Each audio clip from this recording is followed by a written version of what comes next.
kita akan gunakan tradisi dan kejuangan atau pembinaan mental tradisi kejuangan sebagai bagian penting dalam kehidupan sehari-hari juga yang mengedepankan kepemimpinan diri dan etika.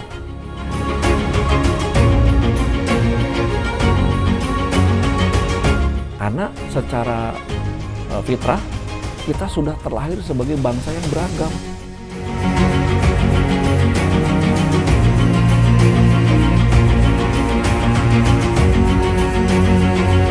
Mental sering dikaitkan dengan segala sesuatu yang berkaitan dengan pikiran, emosi, fungsi kognitif individu atau seseorang. Dan TNI Angkatan Laut sendiri memiliki Dinas Pembinaan Mental TNI Angkatan Laut yang berfungsi untuk membina dan meningkatkan mental bagi prajurit TNI Angkatan Laut dan keluarga besar TNI Angkatan Laut. Berbicara mengenai mental, saat ini telah hadir bersama saya Kepala Dinas Pembinaan Mental TNI Angkatan Laut, Brigjen TNI Marinir Sandi Muhyiddin Latif. Assalamualaikum Bapak. Waalaikumsalam warahmatullahi wabarakatuh. Terima kasih. Bagaimana Bapak kabarnya hari ini? Syukur alhamdulillah sehat dan tentunya kita siap selalu melaksanakan tugas. Baik Bapak, terima kasih atas waktunya sudah berkenan hadir bersama kami di sini. Di tengah-tengah kesibukan Bapak yang luar biasa ya Pak. Alhamdulillah. Siap. Baik Pak, di bulan November 2023 kemarin, prajurit TNI Angkatan Laut berhasil menjadi juara pada Musabaqah Tilawatil Quran tingkat TNI tahun 2023.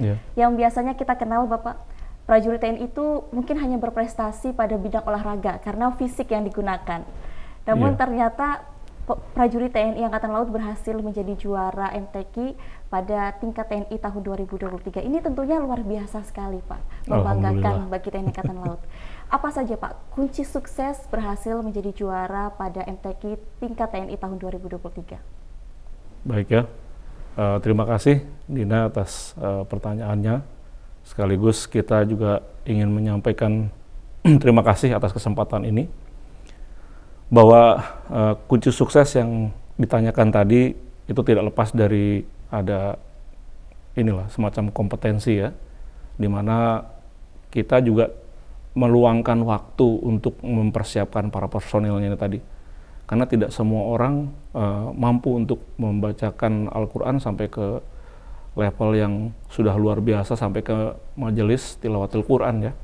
Nah, sehingga kita awali dengan memilih personil yang terbaik waktu itu, dan kita juga meluangkan untuk bisa mendata siapa-siapa saja di kotama-kotama dan satuan-satuan kerja Angkatan Laut yang mampu melaksanakan tilawah Quran ini dengan baik dan benar ya, karena tadi baik dan benar itu ada ilmunya ya.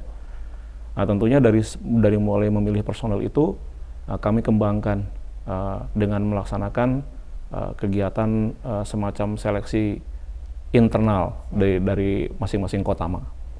Dari masing-masing kotama kita minta agar supaya kotama-kotama dan satker-satker melaksanakan memilih dan juga membuat semacam seleksi. Terpilihlah beberapa orang yang akhirnya kita angkat sampai ke level Mabesal. Nah, di Mabesal ini semakin mengerucut karena semakin sedikit orang-orang yang terpilih menuju ke jenjang berikutnya atau yang bisa lolos seleksi ya. Dan ketika masuk ke tahapan Mabesal, ini MTQ di tingkat Angkatan Laut ini dilaksanakan setiap 2 tahun sekali.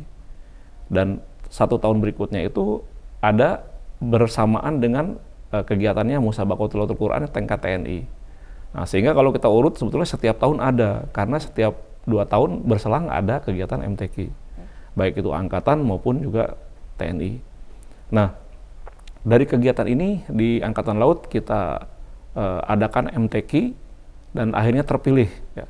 Nah, kebetulan yang kita kategorikan ada 3, di antaranya adalah untuk personel militer, kemudian personel pegawai negeri sipil Angkatan Laut, dan juga untuk keluarga ya.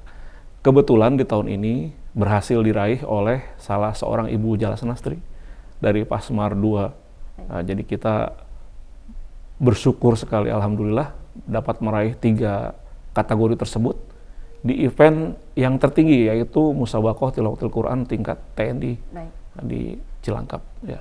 Betul. Ini sungguh luar biasa ya Pak ya. Kebanggaan untuk kita sebagai prajurit TNI Angkatan Laut juga ya Pak ya? Betul, Baik. betul sekali. Di samping fisik dan intelektual, mental juga menjadi unsur utama pembinaan prajurit, khususnya ini dalam hal ini TNI Angkatan Laut. Apa saja sih Pak fungsi dan tugas pokok dari Disbintalal ini Pak? Ya, ini yang menjadi sebuah hal yang sangat menarik ya. Saya memang menjadi seorang kepala dinas pembinaan mental ini bukan langsung dari sarjana agama ya, atau sarjana teologi, tapi saya adalah perwira Korps Marinir ya, yang diperintahkan oleh Bapak Kasal untuk menjadi kepala dinas pembinaan mental. Dari sini saya akhirnya berusaha untuk mempelajari apa sih tugas pokok fungsinya dinas pembinaan mental ini bagi Angkatan Laut. Nah, dari sini saya mendapatkan kesimpulan bahwa ternyata Disbintal inilah satu-satunya satuan kerja di bawahnya Bapak Kasal yang diserahi amanah untuk melaksanakan pembinaan mental ya. Ini melalui 4 pilar yang ada di dalamnya. Yang pertama itu adalah pembinaan mental rohani ya, ini dalam arti kata secara spiritual, secara religius ya, agama. Islam, Katolik, Protestan, Hindu, Buddha. Kemudian yang kedua, pembinaan mental ideologi Pancasila. Nah, ini sengaja saya sebut Pancasila ya. Kenapa? Karena bukan hanya ideologi biasa. Ini adalah ideologinya bangsa Indonesia, yaitu ideologi Pancasila. Yang ketiga, yaitu pembinaan mental tradisi dan kejuangan. Nah, di dalam pembinaan mental tradisi kejuangan ini, disinilah bersemayam adanya doktrin TNI Angkatan Laut, yaitu Jalas Veva Jaya Mahe. Ini berbicara tentang tugas pokok, fungsi peranan Angkatan Laut di masa perang dan di masa damai. Dan juga bercerita ataupun mengerucut kepada etos kerjanya Angkatan Laut di masa perang dan di masa damai. Ketika berbicara tentang etos kerjanya Angkatan Laut, di sini ada lagi intisarinya dari kegiatan itu, yaitu adalah kepemimpinan dari masing-masing personel Angkatan Laut dan juga etika. Ini nyambung kepada Sabta Marga, Sumpah Prajurit, 8 Wajib TNI, 11 Asas Kepemimpinan, Trisila Angkatan Laut. Nah, ini semuanya mengarah ke sana, sehingga kalau kita ambil kesimpulan bahwa di dalam pilar yang ketiga tradisi kejuangan itu produk akhirnya adalah kepemimpinan dan etika dari personelnya Angkatan Laut. Kalau saya sebut personel, artinya ada 3 poin ya, ada 3 komponen, yaitu anggota militer, anggota PNS Angkatan Laut, dan juga keluarga, termasuk suami-suaminya Koal dan juga anak-anak ya, anak-anaknya keluarganya Angkatan Laut. Nah, terakhir ini adalah pembinaan mental, bimbingan dan konseling.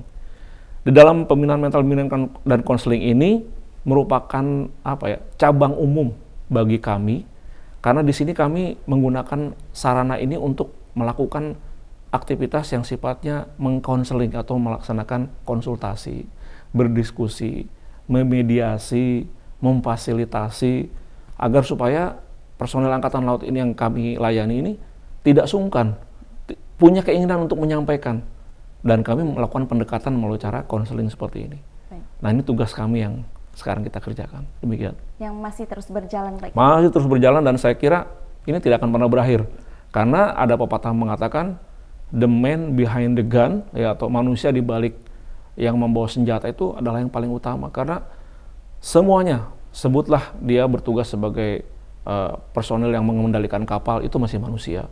Sebutlah dia seorang pilot pesawat Angkatan Laut, dia masih manusia juga. Sebutlah seorang prajurit marinir naik tank, ya, amfibi, dia masih manusia juga. Demikian juga personel yang bertugas di pangkalan seperti kita sekarang, semuanya manusia. Makanya ini tidak akan pernah berakhir dan harus tetap meningkat, ya, berjalan. Ya. Baik, Pak. Kemudian TNI ini kan sebagai komponen utama pertahanan negara, tentunya memiliki tugas untuk melindungi segenap bangsa dan seluruh tumpah darah Indonesia dari bentuk ancaman maupun gangguan yang dapat merusak keutuhan negara.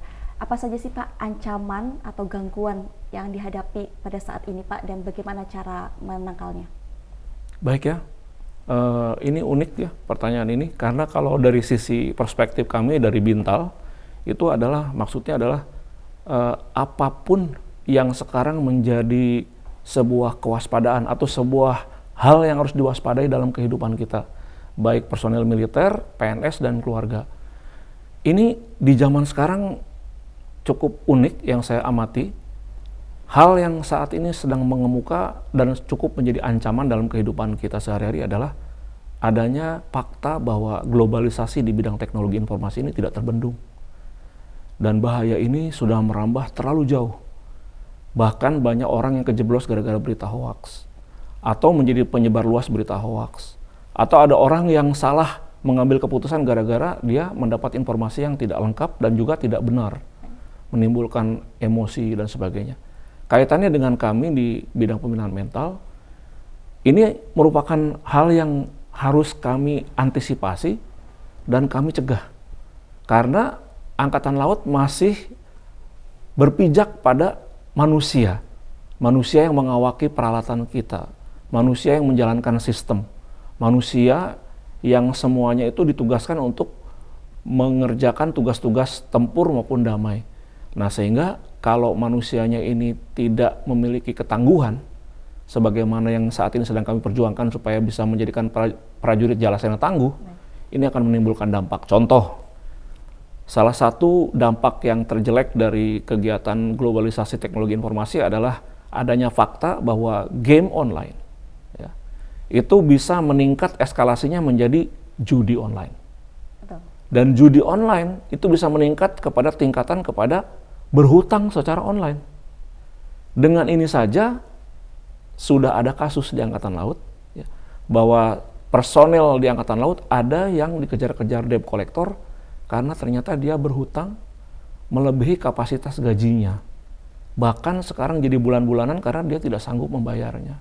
Karena terlalu dipaksakan. Karena terlalu memaksakan. Dan ini menurut pengamatan kami, adanya ketidakseimbangan, adanya ketidaktahuan dan adanya ketidakpahaman tentang tadi bahaya yang saat ini sedang merongrong personel Angkatan Laut. Tidak mampu lagi dia menciptakan sebuah keseimbangan, mengetahui persis apa yang dimaksud dengan kebutuhan, apa yang dimaksud dengan keinginan. Betul. Dia lebih mengedepankan keinginan daripada kebutuhan. Itu baru satu ya tentang teknologi informasi. Belum yang klasik yang lain seperti narkoba, pornografi, kemudian juga backing dari tindakan kriminal. Sudah banyak terjadi. Yang lain-lain KDRT, perceraian. Jangan dikira medsos ya tidak berdampak terhadap perilakunya personel Angkatan Laut. Itu berdampak. Karena sebenarnya medsos ini sendiri malah justru menimbulkan yang dapat memecahkan permasalahan di negara kita sendiri ya Pak ya? Betul. Ya ini dengan berbagai macam ceritanya ya. Ini banyak sekali pengaruh yang dalam tanda kutip negatif ya terhadap perilakunya personil Angkatan Laut. Contoh, tidak akan pernah kita sadari bukan? Ketika kita pada saat bangun pagi, saya sendiri juga merasakan begitu, yang langsung secara refleks, ya, muscle memory saya mengatakan, saya harus segera mengambil handphone, habis itu langsung melihat di WhatsApp misalnya. Ada apa ini? Ada berita apa ini? Saya dapat perintah, saya dapat berita, semuanya dari satu genggaman kan gitu ya. Betul.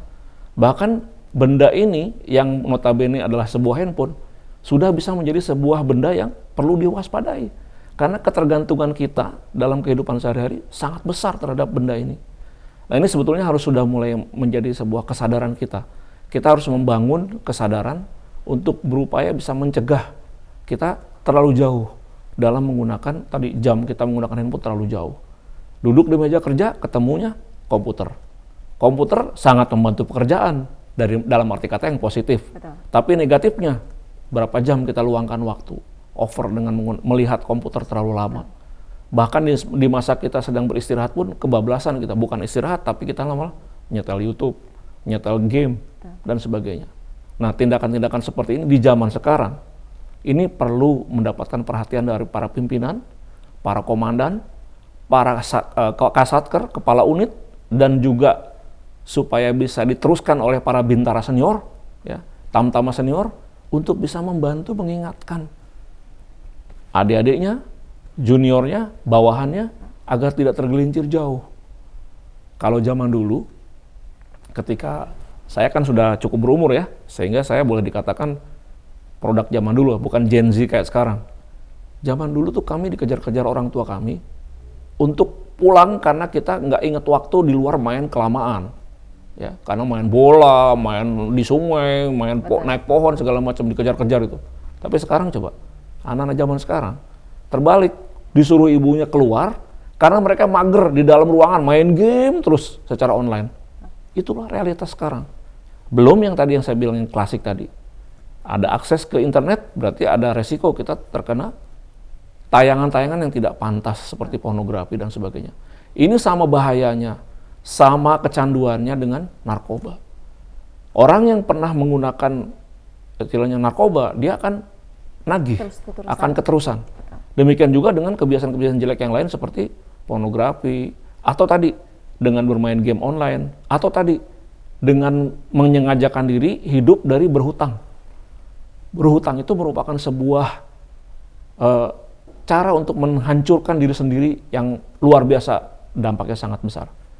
Di Angkatan Laut ada aturan, tidak boleh lebih dari 1 bank yang dimintain bantuan. Itu pun hanya untuk sebuah perjanjian yang strategis. Contoh misalnya, ketika seorang personel Angkatan Laut menginginkan rumah yang harus didapatkan dari kredit, itu diizinkan oleh atasan.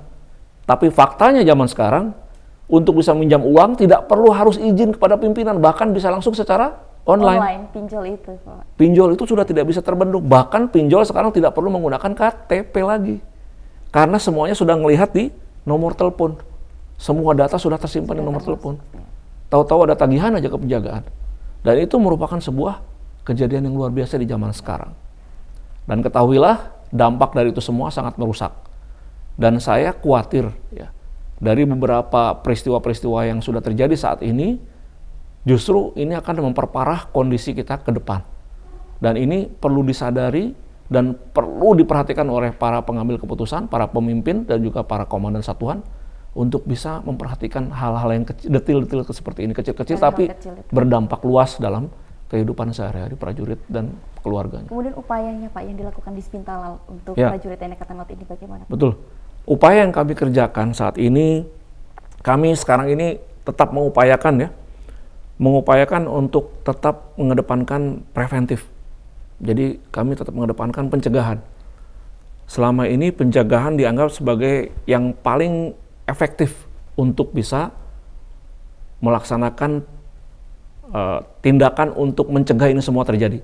Dan kami menggunakan kegiatan ini tidak hanya bekerja sendiri. Kami tahu persis di Sbintal tidak mungkin bekerja sendiri. Kami ada cara juga, ada tips juga kami mengerjakan yang namanya K3S.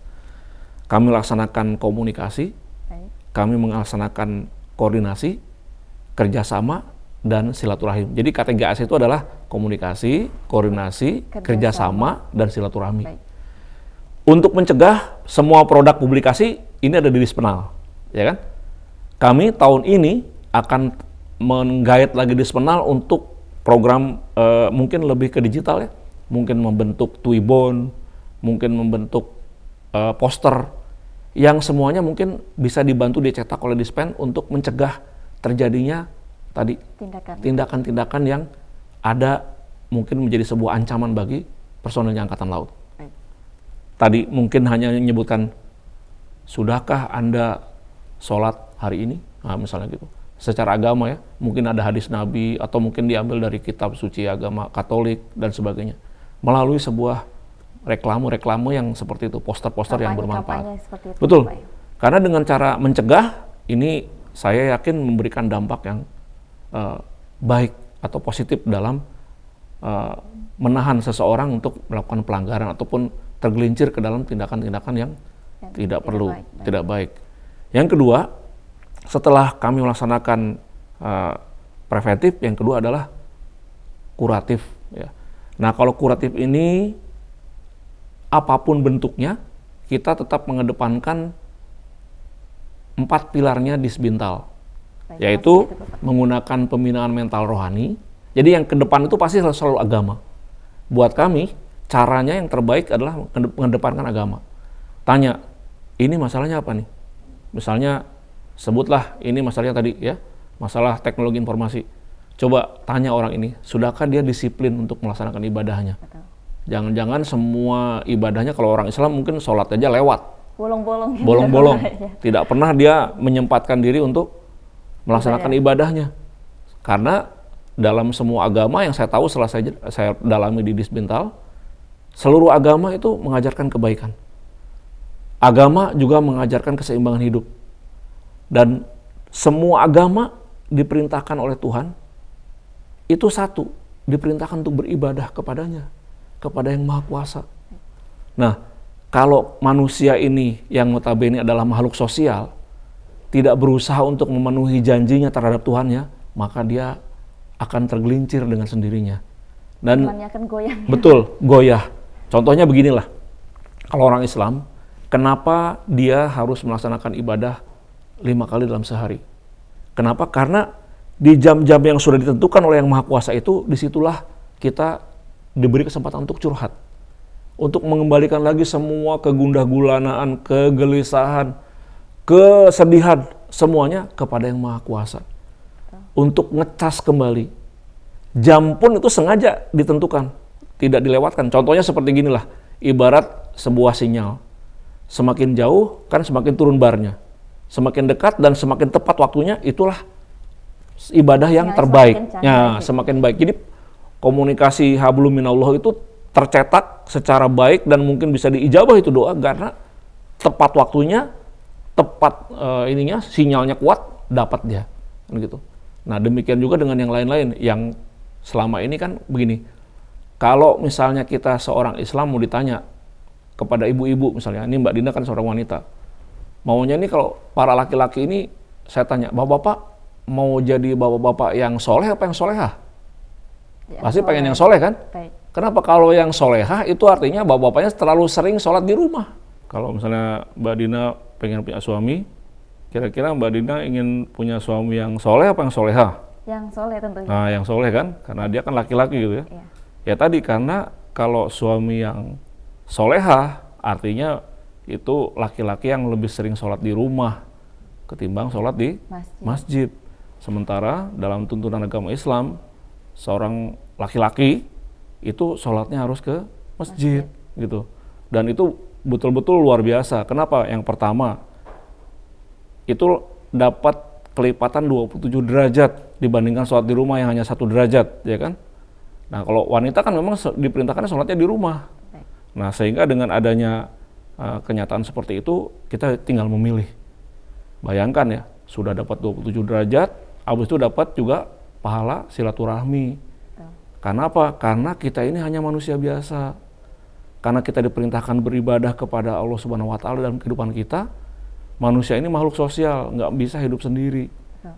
Dia tergantung dengan manusia yang lain. Jadi hubungannya kan bukan hanya hablum minallah, tapi juga ada hablum minannas. Antara manusia yang satu dengan yang lain itu harus bisa saling berkomunikasi, bersosialisasi, dan itu menimbulkan kenyamanan kan. Bisa bercengkrama sama teman dan sebagainya pada saat selesai sholat itu. Itu contoh dalam agama Islam ya. Dan demikian juga dengan teman-teman kita yang lain yang sudah biasa ke gereja, pasti akan berbeda ketika dengan umat Kristiani yang jarang ke gereja. Pasti akan ada bedanya ketika dia ditanya, terakhir kapan Anda beribadah di rumah Tuhan? Kapan Anda bersekutu dalam doa bersama-sama dengan Pak Pendeta, dengan Pak Pastor di gereja, bersama anak dan istrinya? Nah, itu aja mungkin ya sudah menjadi sebuah perbedaan yang signifikan. Saya juga bertanya kepada para personil Angkatan Laut yang beragama Hindu, mana yang lebih enak ketika Anda bersembahyang di pura sendiri atau Anda bersembahyang sendiri di rumah? Semuanya menyatakan kami lebih nyaman, Pak Kadis, apabila kami beribadah, bersembahyang bersama teman-teman dan keluarga di pura. Sangat terasa berbeda, kan gitu. Atmosfernya aja pasti beda. Nah itulah makanya karena kita hanya manusia biasa tadi itu ya, kita tidak bisa lepas dalam kehidupan kita sehari-hari dengan orang yang lain. Demikian juga dengan tadi yang dengan pembinaan mental ideologi Pancasila. Nah, kita ini dalam kehidupan bernegara, berbangsa, dan bermasyarakat, ini menggunakan Pancasila sebagai cara. Para personil Angkatan Laut yang terdiri dari militer, PNS, dan keluarganya ini semuanya menjadi warga negara yang baik. Baik dari sisi tadi ya, perilakunya, baik dari sisi mungkin pemahamannya tentang ilmu atau pekerjaan yang dia kerjakan itu tidak menyusahkan orang, punya pemahaman tentang teposeliro, pemahaman tentang mengerti unggah-ungguh tadi ya, sopan santun, adat istiadat, toto kromo, ya seperti itu. Itulah yang diajarkan oleh ideologi Pancasila kepada kita. Dan ingat, Pancasila ini termasuk 4 pilar utamanya bangsa Indonesia, yaitu Pancasila, Bhinneka Tunggal Ika, ya, kemudian juga Undang-Undang Dasar 45, ya, dan NKRI.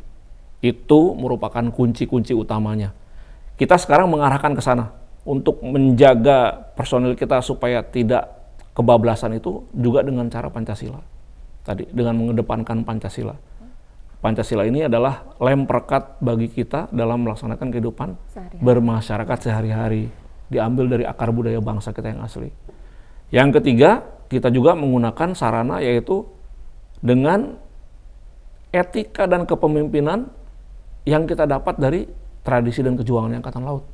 Luar biasa loh, di TNI ini masih kita dengar, bahkan kita semuanya tersumpah. Kalau kita yang militer ini kita tersumpah, yaitu dengan Sumpah Prajurit.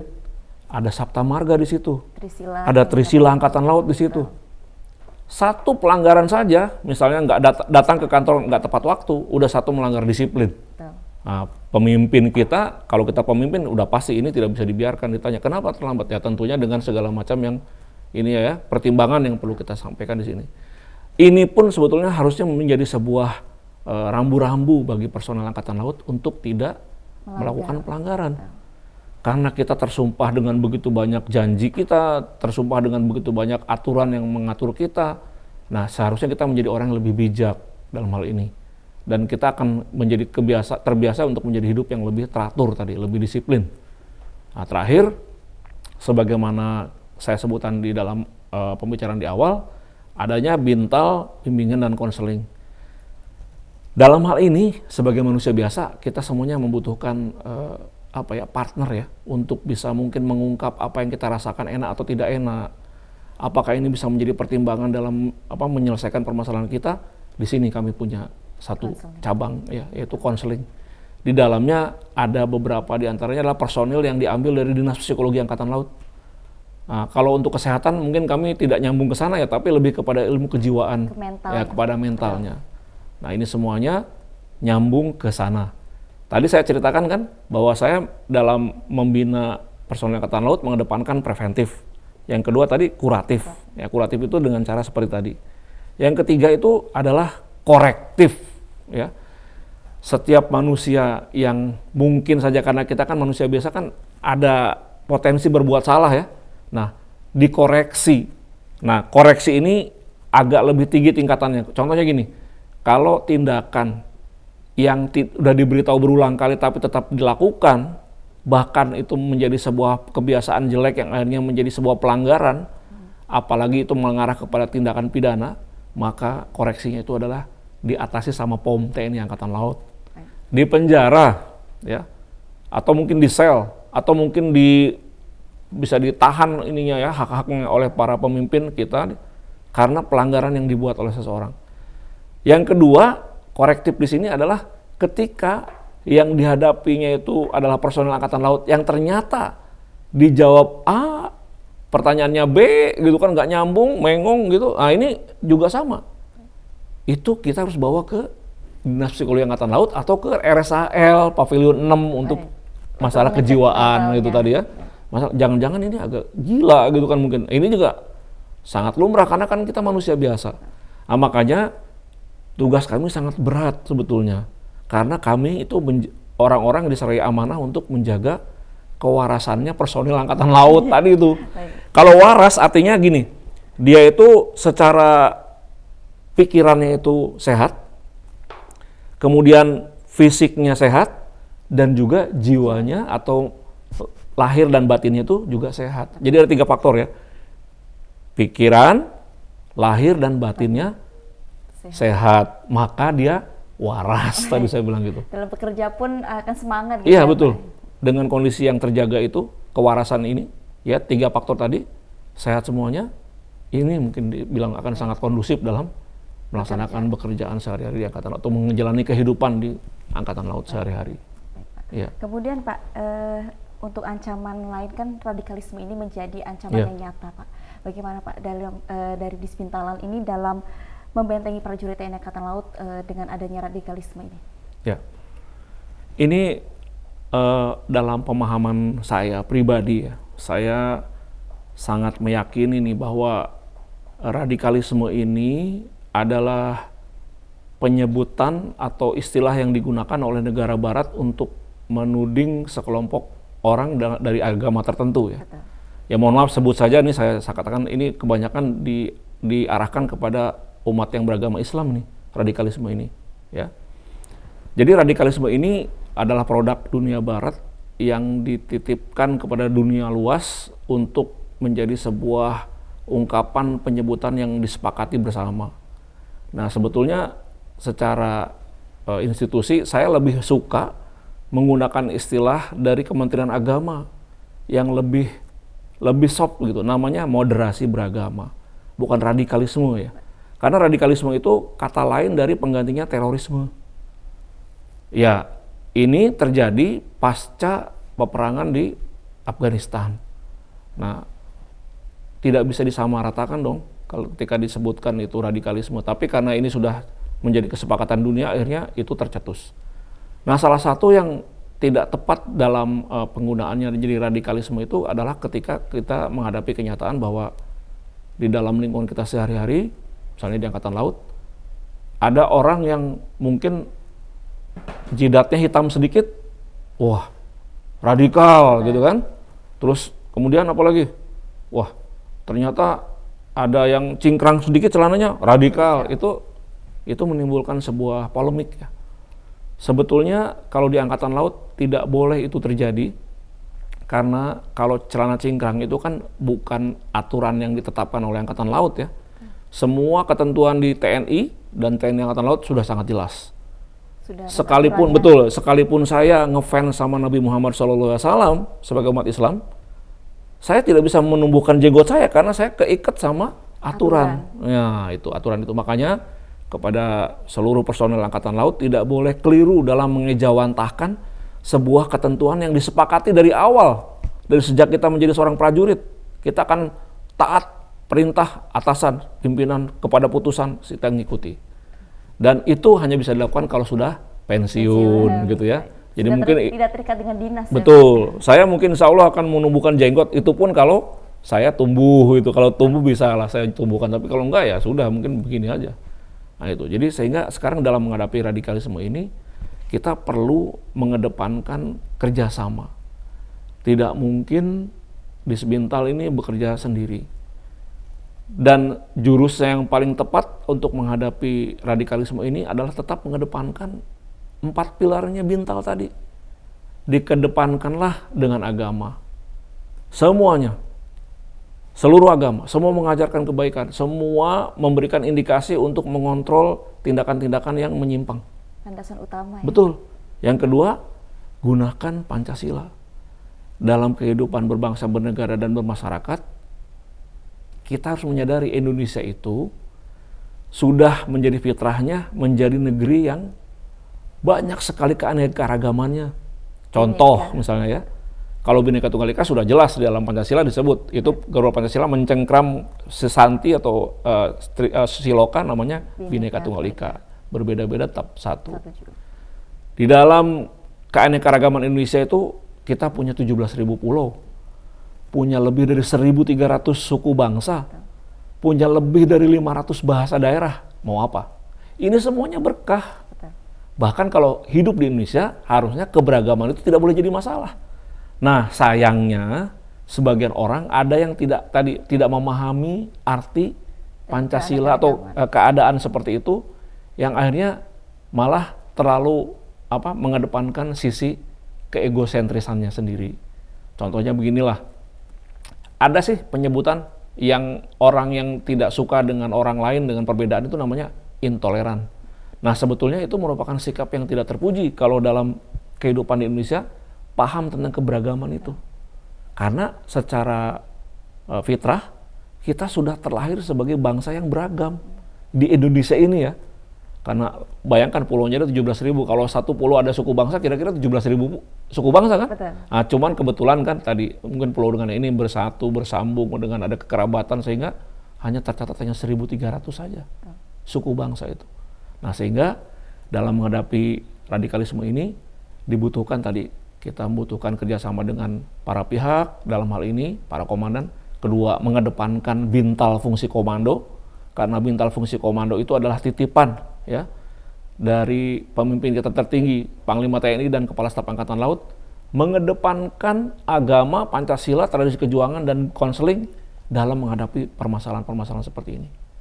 Yang ketiga, tentunya kita tadi tetap bisa mengupayakan pendekatan kepada anak buah.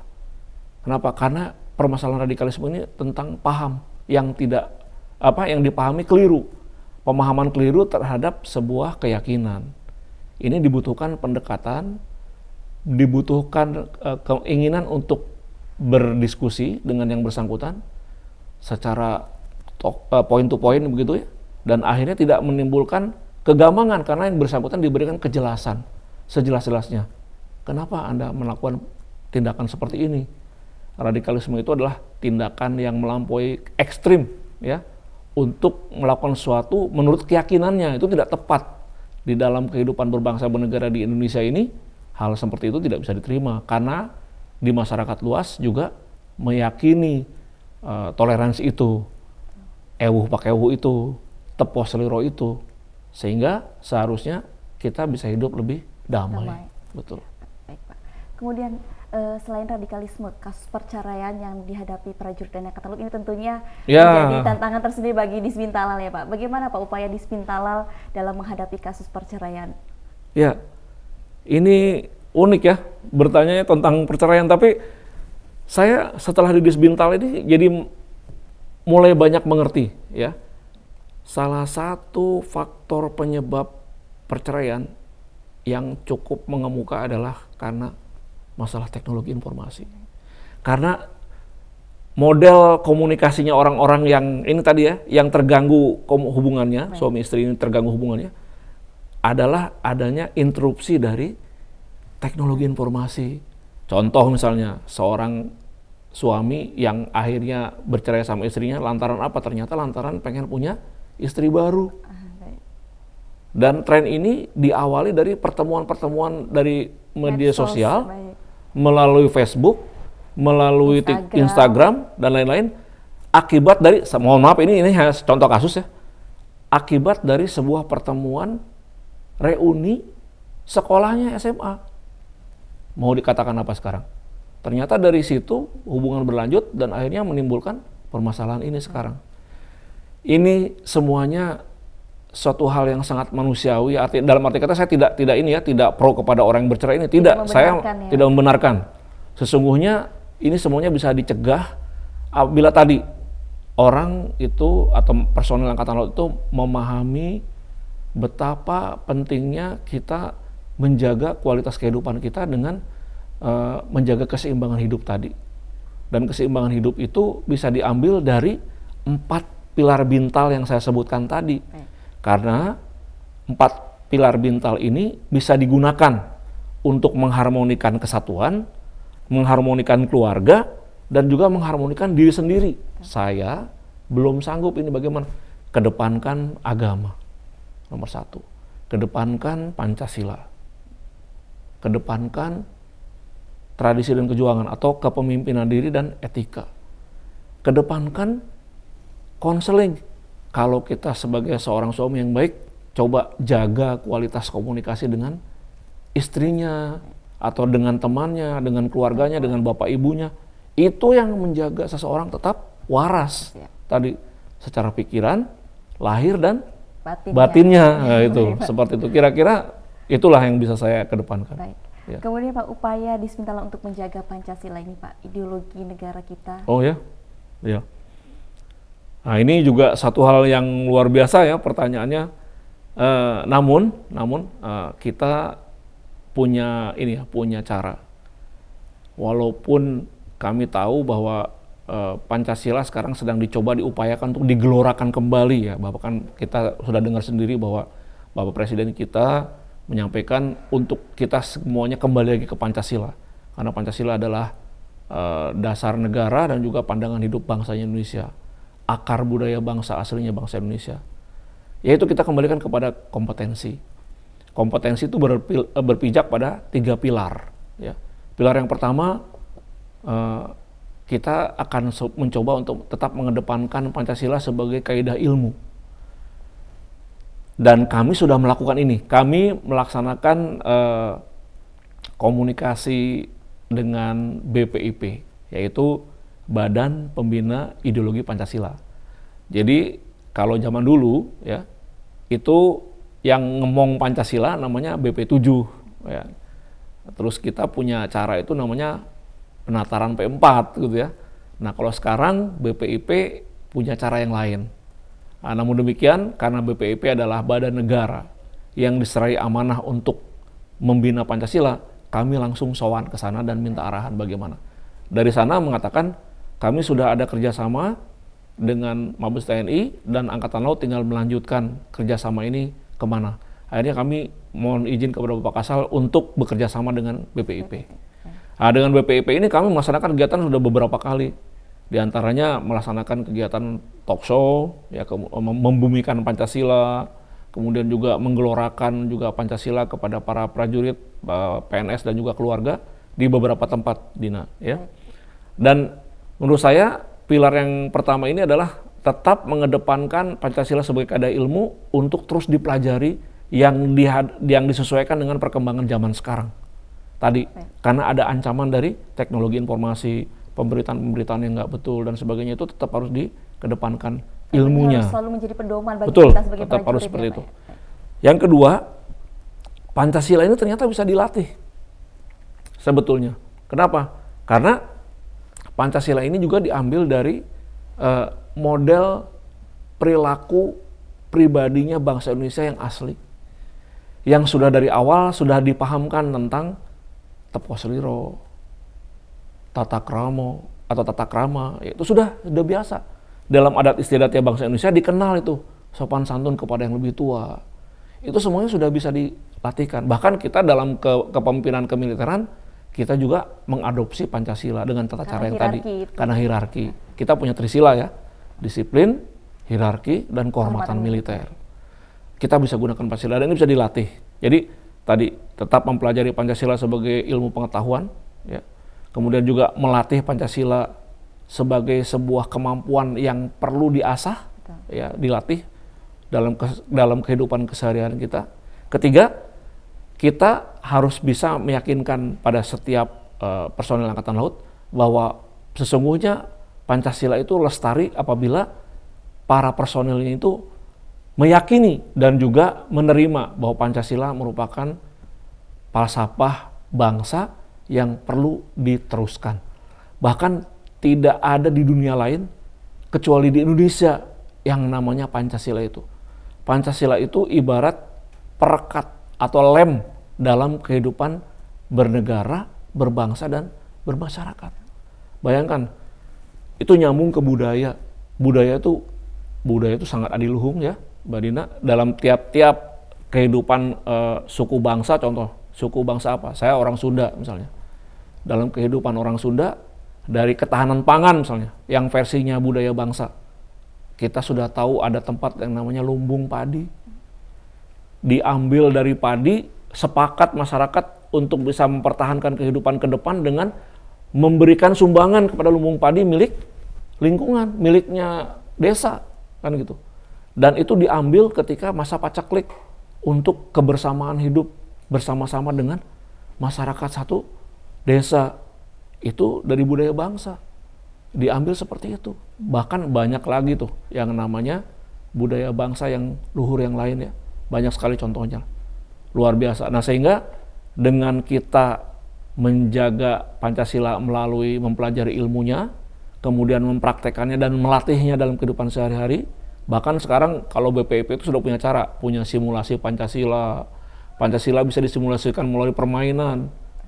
Nah, yang terakhir, supaya ini bisa diterima menjadi sebuah perilaku yang mendalam dari tiap-tiap orang ini diharapkan bisa dilakukan itu secara penuh kesadaran tadi. Dengan penuh kesadaran menerima.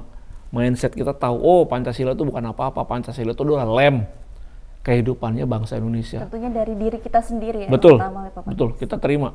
Tanpa kita sadari, kehidupan kita sebagai prajurit Angkatan Laut, itu sudah melakukan Pancasila dalam kehidupan sehari-harinya. Sudah melekat pada diri. Sudah melekat, karena ini bagian dari kehidupan sehari-hari yang sudah direkatkan tadi ya.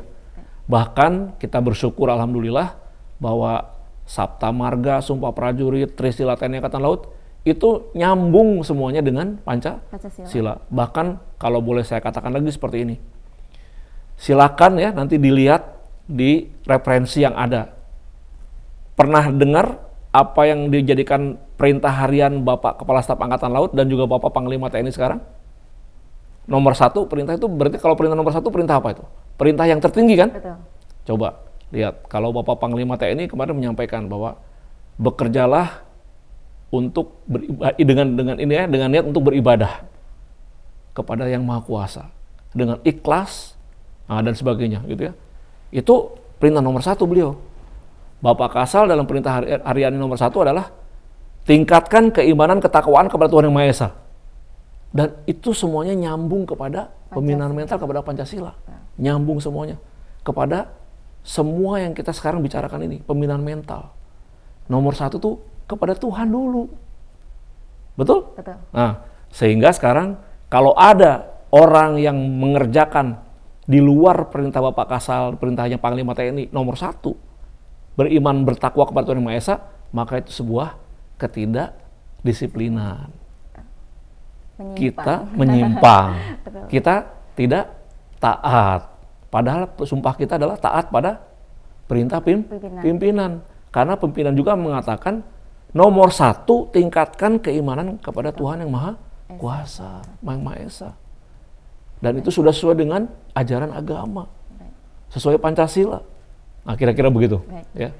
Baik Bapak Kadis, mungkin ada yang ingin ditekankan atau disampaikan kepada prajurit TNI Angkatan Laut dari dialog kita pada hari ini?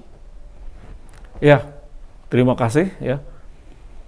Secara singkat saya akan coba sampaikan pesan kepada seluruh personel Angkatan Laut, baik personel militer, pegawai negeri sipil Angkatan Laut, dan juga keluarga atau keluarga besar TNI Angkatan Laut. Yang pertama, marilah kita kembalikan kepada bintal fungsi komando atau pembinaan mental merupakan bekal ilmu sepanjang hayat di kandung badan. Bahwa bintal TNI Angkatan Laut berpijak pada 4 pilar. Pilar yang pertama adalah pembinaan mental rohani atau kita selalu mengedepankan agama dalam kehidupan kita sehari-hari. Yang kedua adalah pembinaan mental ideologi Pancasila, di mana Pancasila adalah merupakan cara kita ya, yang ada di Angkatan Laut untuk menjalani kehidupan bernegara, berbangsa, dan bermasyarakat. Nah, yang ketiga, kita akan gunakan tradisi dan kejuangan atau pembinaan mental tradisi kejuangan sebagai bagian penting dalam kehidupan kita sehari-hari juga yang mengedepankan kepemimpinan diri dan etika. Karena kita semua terikat dengan banyak sekali sumpah dan banyak sekali siloka dan juga semboyan yang ada dalam Sabta Marga, Sumpah Prajurit, 8 Wajib TNI, 11 Asas Kepemimpinan TNI, dan juga Trisila Angkatan Laut. Nah, yang terakhir, kita juga bisa menggunakan pembinaan mental, bimbingan, dan konseling. Karena kita adalah manusia biasa, dan objek dari apa yang kita jalani dalam kehidupan sehari-hari adalah manusia, maka setiap pemimpin, setiap kepala satuan, ataupun komandan satuan, dan juga para pengambil keputusan, pemimpin, punya cara sendiri untuk bisa melakukan tindakan pendekatan kepada anak buahnya, baik menggunakan tata cara konseling atau dengan cara diskusi dan berbagai macam cara lainnya untuk bisa mendekati anak buahnya yang sifatnya adalah untuk bisa mencarikan solusi yang terbaik bagi anak buahnya. Dan terakhir, kami juga mengingatkan kepada seluruh personil TNI Angkatan Laut, mari kita bersama-sama dalam melaksanakan kegiatan kita sehari-hari selalu mengedepankan perintah harian Bapak Kasal nomor 1, yaitu senantiasa berusaha untuk meningkatkan keimanan, ketakwaan kepada Tuhan Yang Maha Kuasa di atas segala-galanya. Karena itu perintah yang tertinggi Jadi itu adalah merupakan perintah prioritas yang harus kita kerjakan. Demikian yang bisa saya sampaikan. Terima kasih. Baik Bapak Kadis, luar biasa sekali ini. Terima kasih banyak Bapak atas waktunya sudah berkenan berdialog dengan kami di sini Bapak. Kita gelorakan semangat Jalaswepa Jaya Mahe. Ya, baik, kita gelorakan ya. Baik. Jalaswepa Jaya Mahe. Jalaswepa Jaya Mahe. Jalaswepa Jaya Mahe.